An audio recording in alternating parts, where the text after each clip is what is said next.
먼저 은혜로운 찬양을 통해서 하나님께 영광을 돌려주시고 또 우리 마음속에 또 평안을 누릴 수 있도록 귀한 연주를 해주신 우리 이범기 지사님께 참으로 감사를 드립니다. 여러분, 지난 한 주 수고를 많이 하셨습니다. 오늘은 질투하지 말고 축복합시다, 이런 제목으로 함께 은혜를 나누기를 원합니다. 저는 지난 한 주 여러 가지 이제 부담을 느끼면서, 그러면서 또 할 수 있다 하는 거는 또 마음도 가지면서 여러 가지 복합적인 감정을 가지고서 한 주를 보냈는데요. 여러 성도님들은 어떻게 한 주를 보내셨습니까? 우리 성도님들 상황을 개인적으로 이렇게 좀 생각해 보면 쉽게 생활하시는 분들은 별로 없으신 것 같아요. 나름대로 여러 가지 바쁘게 일하시는 분들이 많으시고, 또 일을 안 하신다 할지라도 또 아이들 돌보고 또 가족을 돌보느라고 많은 수고를 하는 것을 생각해 보면 참으로 여러 가지 살아가는 일들이 쉽지 않다 하는 생각을 많이 하게 됩니다. 여러분, 이제 우리가 서로 안식일에 이렇게 성전을 찾아서 서로 얼굴을 뵙게 되는데, 우리가 얼굴을 뵙게 될 때 어떤 시기하는 마음, 또 질투하는 마음 없이 서로를 위해서 축하하는, 그리고 축복하는 귀한 마음을 가지고 서로를 대하게 되시기를 바라겠습니다. 서로를 위해서 격려하고 서로에게 힘을 주고 또 서로에게 용기를 줄 수 있는 축복을 나눠주는 귀한 우산교회 모든 성도 여러분들 되시기를 바라겠습니다. 인간은 본래 감정적인 존재입니다. 어떤 때는 매우 고조된 반응을 보일 때가 있고, 반대로 조용하고 차분하게 반응을 보일 때도 있습니다. 그런데 인간의 삶을 뒤흔들어 놓을 때가 있습니다. 그때는 분노라고 하는 감정이 치솟아 오를 때입니다. 사람이 강한 분노심에 사로잡히게 되면 이성을 잃고 사고를 치게 되고 삶이 크게 요동하게 됩니다. 그래서 분노보다 더 무서운 것은 없습니다. 잠언 27장 4절에는 이렇게 말씀합니다. 분은 잔인하고 노는 창수 같거니와 투기 앞에야 누가 서리요. 이 말씀을 좀 더 쉽게 풀이한 성경이 현대인의 성경에 보면 이렇게 묘사를 하고 있습니다. 분노가 잔인하고 파괴적이긴 하지만 질투에 비하면 아무것도 아니다 그랬습니다. 그렇습니다. 분노는 잔인하고 파괴적이고 무서운 것입니다. 그러나 분노보다 더 무서운 것이 있는데 그것은 투기와 질투입니다. 이것은 인생의 평지풍파를 일으킵니다. 평온한 삶을 파괴시킨다는 말입니다. 타락한 인간의 심성은 남이 잘 되는 것을 좋아하지 않습니다. 사촌이 땅을 사면 배가 아프다 하는 그런 속담이 있죠. 사촌이 땅을 사면 축하하기보다 부러운 마음에 멀쩡하던 배가 아프다는 것입니다. 인간은 다른 사람이 잘 되면 축하하기보다 오히려 질투하고 시기하는 못된 마음이 있습니다. 인간은 남에게 지기 싫어하고 남이 잘 되는 꼴을 못 보고 질투하고 시기합니다. 어린아이에게도 질투심이 있습니다. 질투는 배워서 하는 것이 아닙니다. 죄인으로 태어난 인간이기에 시기와 질투가 저절로 나타납니다. 동생이 태어나면 자신에게 관심이 적어지고 부모의 사랑을 빼앗길 것 같아서 질투심이 발동하는 것입니다. 그래서 아무도 없을 때 동생을 꼬집기도 한답니다. 어린이는 어린이대로, 어른은 어른대로 질투합니다. 심지어 목회자에게도 질투심이 있습니다. 옆에 있는 교회가 부흥하면 하나님의 나라가 확장이 되는 거죠. 그러면 기뻐해야 할 일이지만 그렇지 못하고 질투하는 경우가 있습니다. 스포츠 세계에서도 마찬가지이고 학교에서도 마찬가지이고 정치권에서도 그렇고 기업끼리도 마찬가지입니다. 인간의 육신을 입고 사는 동안에 인생의 마지막 날까지 질투심이 우리 안에 내재되어 있다가 어느 순간에 그 잠재력이 발산되어서 나타나게 되는 것입니다. 이런 시기심을 갖는다, 질투심을 갖는 것은 두 가지 점에서 신앙적 문제점을 가지고 있습니다. 첫 번째는 하나님이 다른 사람에게 베푸신 선에 대해서 분을 내는 것이 되기 때문에 문제가 되는 것입니다. 하나님은 각 사람에게 잘할 수 있는 은사와 재능을 주셨습니다. 질투심은 그런 것을 부정하는 것이죠. 두 번째는 하나님이 자신에게 베풀어 주신 선을 무시하는 것이 되기 때문에 그렇습니다. 질투심은 자신의 은사를 인정하지 않고 자신의 가능성을 축소시키는 것입니다. 자신의 장점을 개발시키지 않는 것입니다. 그래서 자기 일을 못하게 하고 자신의 모든 창조적 에너지를 불필요한 곳에 소모하게 만드는 것입니다.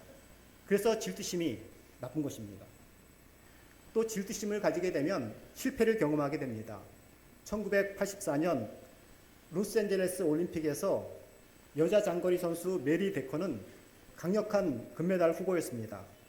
그러나 메리는 경기 도중에 다른 선수의 어깨 너머로 라이벌인 졸라 버드를 바라보다가 그만 넘어지고 말았습니다. 홈팀 경기였기 때문에 수많은 관중의 응원을 한 몸으로 받았건만 메리는 라이벌을 무리하게 바라보다가 실패하고 만 것입니다. 영국의 영화 배우였던 존 길거드는 질투의 예를 말해달라고 하는 요구에 이렇게 대답을 했습니다. 1948년 로렌스 올리비에가 햄릿을 공연했을 때 비평가들은 칭찬했고 나는 눈물을 흘렸다. 이 인간관계에 있어서의 이 질투심은 자신의 삶을 흔들고 자신을 비참하게 만드는 것입니다. 또 우리가 질투심이 강하게 되면 고난의 징조가 다가오게 되는 것입니다. 왜냐하면 질투는 필연적으로 다른 죄를 낳기 때문에 그렇습니다. 왜 예수님께서 십자가에 달리셨습니까? 왜 바리새인들이 예수님을 십자가에 못 박았습니까? 그것은 바로 질투심 때문이었습니다. 바리새인을 따르던 사람들이 이제 예수님을 따르기 시작했습니다. 그러자 바리새인들은 질투심을 가지기 시작했고 그 질투심이 살인을 하게 했던 것입니다. 결국 예수님을 십자가에 못 박았습니다. 또한 질투심은 행복을 파괴합니다. 질투심은 아주 강력한 감정이기 때문에 질투하는 대상에 대해서 자신의 모든 에너지를 집중시키게 만듭니다. 질투하는 사람은 질투하는 대상을 주야로 묵상합니다. 질투하는 동안에는 미움과 증오의 감정에서 헤어나오기가 힘들기 때문에 그 삶이 행복할 수가 없는 것입니다. 또한 질투심은 자신에 대한 불필요한 동정을 낳게 합니다. 다른 사람이 잘 되는 것을 운이 좋다고 생각합니다. 다른 사람이 잘 되면 공정하지 않다고 말합니다. 그리고 자신은 운이 없다고 말합니다. 인생을 운으로 생각하니 그것은 객관적이지 않고 안정감이 없고 피곤한 것입니다. 그래서 부조화 선지자에는 질투에 대해서 이렇게 말합니다. 질투는 인간의 심중에 존재할 수 있는 가장 악마적인 특성의 하나이며 그 결과는 가장 불행한 것 중에 하나이다. 현이는 부는 잔인하고 노는 창수 같거니와 투기 앞에야 누가 서리요 라고 말했다. 하늘에서 부활을 처음 일으킨 것은 질투심이었고 그것에 빠지는 것은 인간에게 말할 수 없는 화를 가져왔다. 시기와 다툼이 있는 곳에는 요란과 모든 악한 일이 있음이니라. 질투심은 교만의 소산이며 만일 그것을 마음속에 품으면 그것은 증오심을 낳고 마침내 보복과 살인을 행하게 할 것이다 라고 말씀하십니다. 이런 인간의 마음속에 있는 질투심, 그것은 어디에서 나오는 것일까요? 그것은 다른 사람과의 비교의식에서 나오게 됩니다. 다른 사람과 비교하면 어떻게 됩니까? 비교하면 비참해지거나 교만해집니다. 남보다 못하다고 생각하면 좌절감과 열등감에 빠지게 되고, 남보다 낫다고 생각하면 우월감이 생기게 됩니다. 그래서 시기하는 마음을 가지고 내가 너보다 더 낫다는 우월감을 입증하기 위해서 살아간다면, 그것이 나의 삶의 동기가 된다면 내 인생이 비참하게 되는 원인이 되고 마는 것입니다. 그래서 프랑스의 철학가이며 평론가였던 롤랑 바르트는 이 질투심에 빠져 있는 자신을 보면서 비참하고 괴로운 이유를 이렇게 말했습니다. 질투심에 빠진 사람으로서 나는 4번 괴로워하는 셈이다. 나는 질투하기 때문에 괴로워하며, 그런 사실에 대해서 나 자신을 비난하기 때문에 괴롭고, 내 질투가 그 사람을 아프게 할까 해서 괴롭고, 그토록 통속적인 것에 노예가 된 내 자신에 대해서 괴로워한다. 나는 내 자신이 배타적이며 공격적이고 때론 미치광이 같으며 상투적인 인간이라는 데 대해서 괴로워하는 것이다 라고 말했습니다. 우리는 이렇게 다른 사람과 비교하고 살지 말아야 하겠습니다. 나를 내려놓아야 하겠습니다. 여기에 참된 자유와 평안이 있는 것입니다. 마치 질투심은 암과도 같은 것입니다. 처음에는 조용하고 없는 듯이 보이지만 자라나면 걷잡을 수 없습니다. 우리는 그래서 치료하기 위해서, 질투심을 치료하기 위해서 암처럼 다루어야 하는데, 암이 발견되면 빨리 수술해서 없애야 하듯이 질투심도 암처럼 속히 제거해야 하는 것입니다. 성경에는 시기 질투하고 그래서 비교하다가 패망한 사람이 나옵니다. 누굴까요? 가장 대표적인 사람이 사울 왕이었습니다. 다윗이 전쟁에서 승리하고 돌아왔을 때 여인들이 춤을 추면서 외쳤습니다. 사울이 죽인 자는 천천히요, 다윗은 만만이로다. 이 소리를 들은 사울은 심히 불쾌했고 노했습니다. 자신을 다윗과 비교하자 질투심이 발동하기 시작했습니다. 그날부터 사울 왕은 다윗을 죽이려고 모든 시간과 군사력을 사용했습니다. 결국 사울 왕의 마지막은 비참하게 끝나고 말았습니다. 그렇습니다. 우리는 비교하지 말아야 합니다. 라이벌 의식을 버려야 합니다. 그리고 절대로 시기 질투하지 말아야 합니다. 질투심은 내 인생을 망치게 하는 것입니다. 오히려 질투심이 생길 때 상대방을 축복해 주어야 할 것입니다. 만약에 사울이 다윗의 승리를 기뻐하고 축복했더라면 후세에 가장 위대한 왕으로 기억되었을 것입니다. 사울이 이렇게 비참하게 된 한 가지 이유는 비교하고 질투했기 때문에 그렇습니다.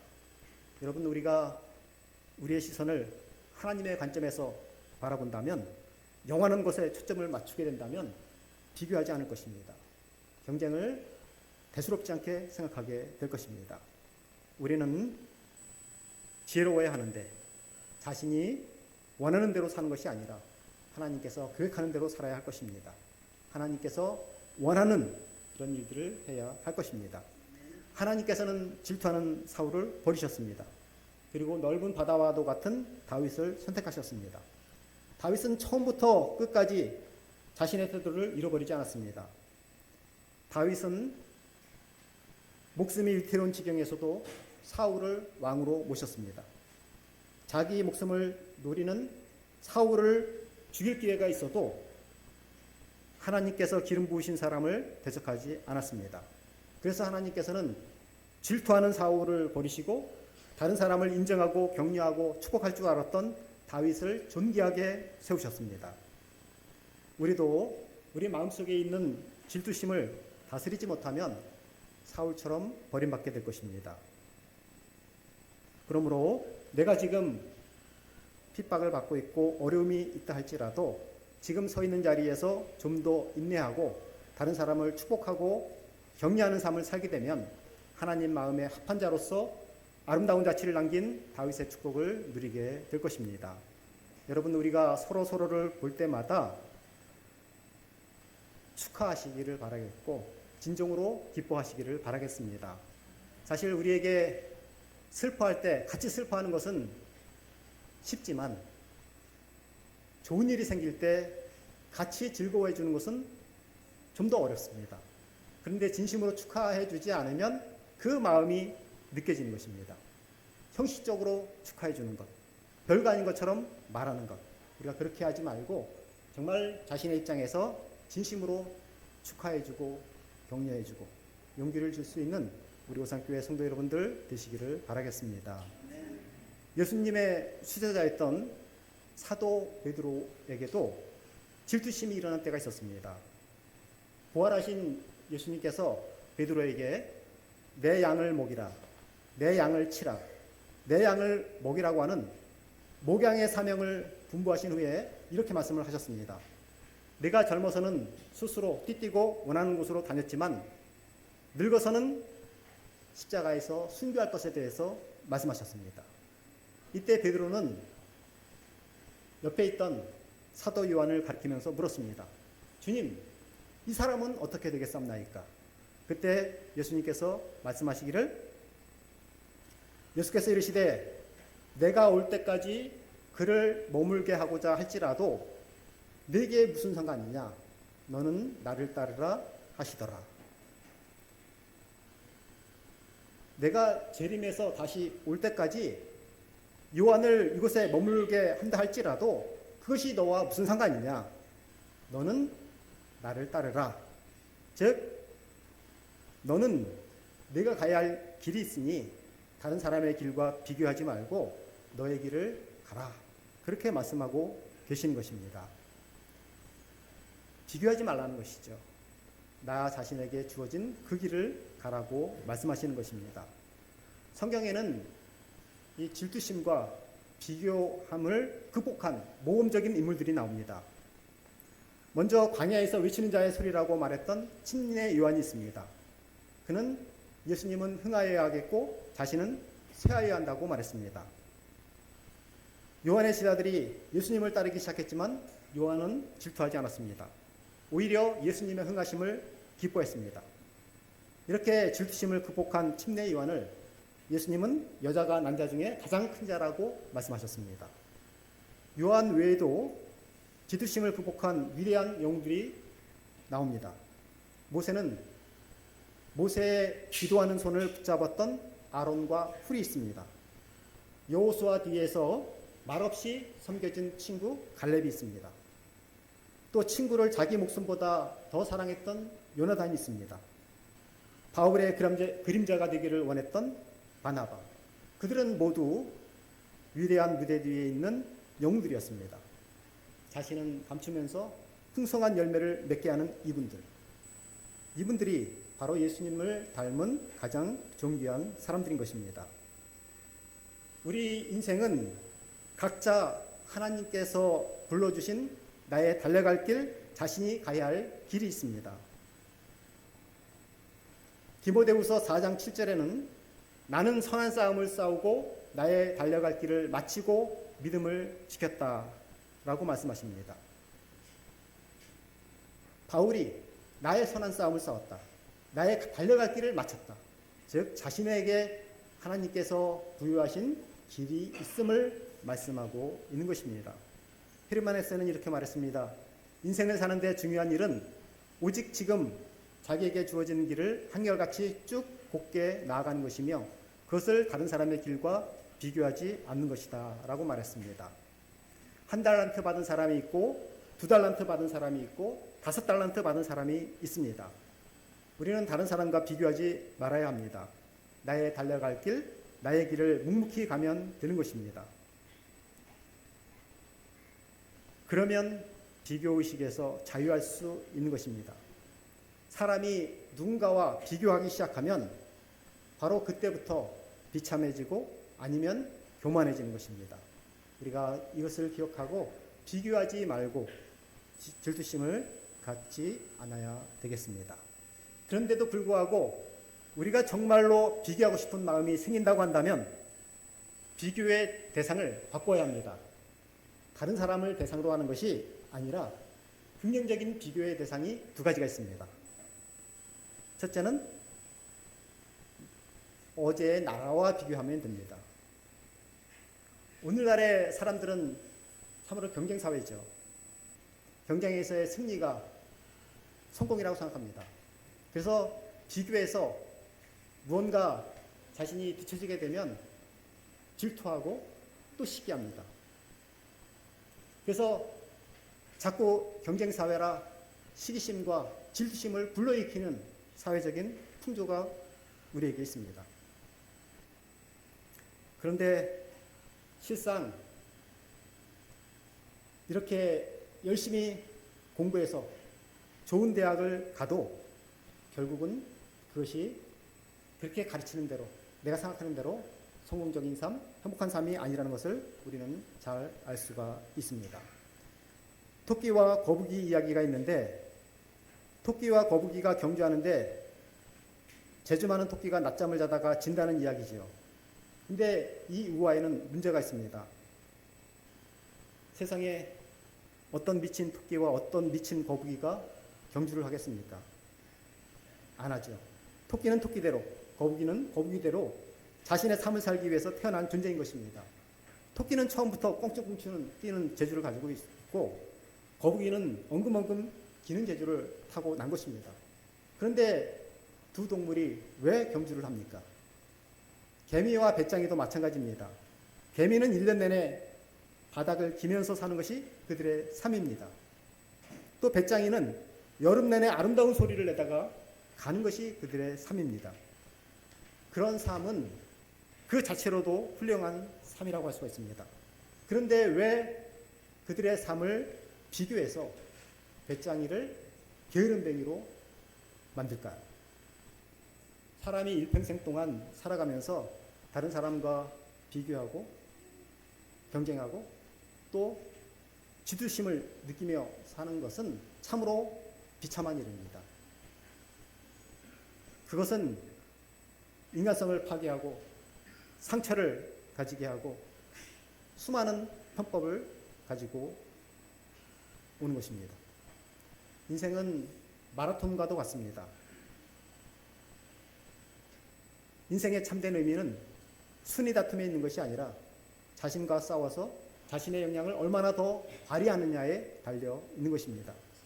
다른 사람은 도전받고 자극받는 대상으로 생각하고 비교한다고 한다면 어제의 나와 오늘의 나를 비교하면서 살게 되시기를 바라겠습니다. 내가 어제보다 좀 더 나아지고 있으면 그것을 하나님께 감사하고 그 길을 계속해서 묵묵히 걸어가시고 정진하시는 우리 모두가 되시기를 바라겠습니다. 또 정 비교하고 싶다면 예수님과 비교하십시오. 빌립보서 2장 3절 5절 아무 일에든지 다툼이나 허용으로 하지 말고 오직 겸손한 마음으로 각각 자기보다 남을 낮게 여기고 각각 자기 일을 돌볼 뿐더러 또한 각각 다른 사람들의 일을 돌보아 나의 기쁨을 충만하게 하라. 너희 안에 이 마음을 품으라. 곧 그리스도 예수의 마음이라. 사도 바울은 우리에게 예수님의 마음을 품으라 말씀하십니다. 비교하려면 예수님과 비교하라는 것입니다. 예수님과 자신을 비교하면 우쭐한 마음 들까요? 교만해질 사람? 아무도 없을 것입니다. 주님 앞에 나오면 우리는 자신의 죄와 허물을 깨닫게 됩니다. 그래서 그분 앞에 우리의 죄와 부족함을 고백하게 됩니다. 그리고 주님을 닮기 위해서 더 애를 쓰게 되죠. 우리가 그렇게 살아야 할 것입니다. 우리는 이제 시기, 질투도 하지 말고 비교의식도 버려야 되겠습니다. 우리 성도들을 생각하면 얼마나 귀한 분들이십니까? 서로서로에 대한 그런 마음이 조금도 없게 되시기를 바라겠습니다. 근데 우리가 시기 질투하지 않고 서로 축복해주고 또 축하해주고 그렇게 살아야 한다는 것은 잘 알고 있음에도 불구하고 그렇게 살지를 못하죠. 우리는 참으로 연약합니다. 그래서 필요한 것이 성령님의 도우심을 구해야 하는 것입니다. 갈라디아서 5장 25절로 26절에 있는 말씀 우리 같이 한번 읽어볼까요? 시작. 만일 우리가 성령으로 살면 또한 성령으로 행할지니 헛된 영광을 구하여 서로 노엽게 하거나 서로 투기하지 말지니라. 서로 투기하지 말지니라 말씀하셨습니다. 인간이 모여 사는 모든 공동체 안에서는 사단이 항상 우리 안에 내재되어 있는 못된 시기 지루침을 이용해서 우리의 인생을 파괴시키려고 합니다. 그러므로 우리는 성령님의 도우심을 받아서 질투심과 비교의식에서 벗어나 참된 자유를 누릴 수 있어야 할 것입니다. 결론적으로 인간은 감정의 존재입니다. 인간은 시기, 질투의 감정 때문에 인생이 요동치고 파괴됩니다. 이것은 인간의 짙은 본성 때문에 그렇습니다. 어떻게 하면 질투와 비교의식에서 자유할 수 있을까요?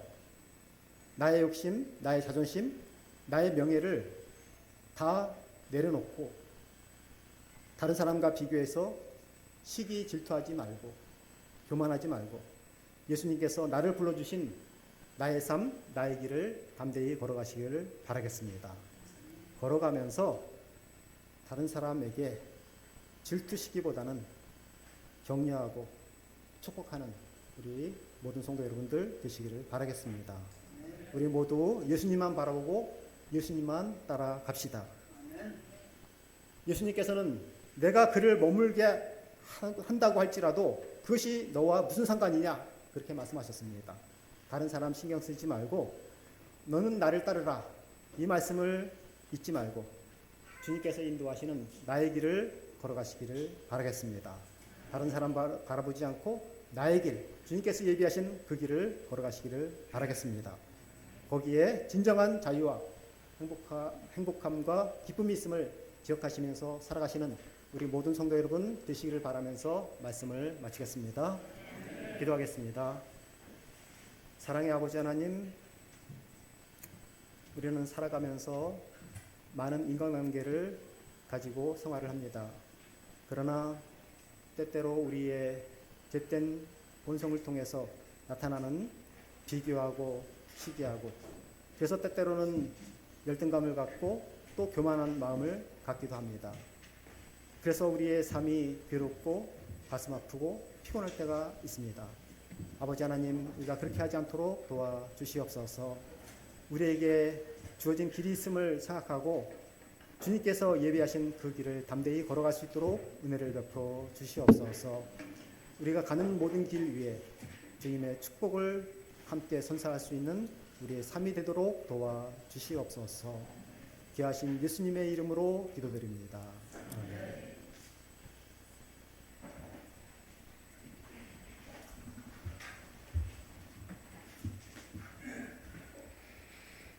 예, 주신 말씀을 생각하시면서 다 같이 일어나셔서 447장 찬미 부르시겠습니다. 찬미 후에 목사님 축도로 마치겠습니다.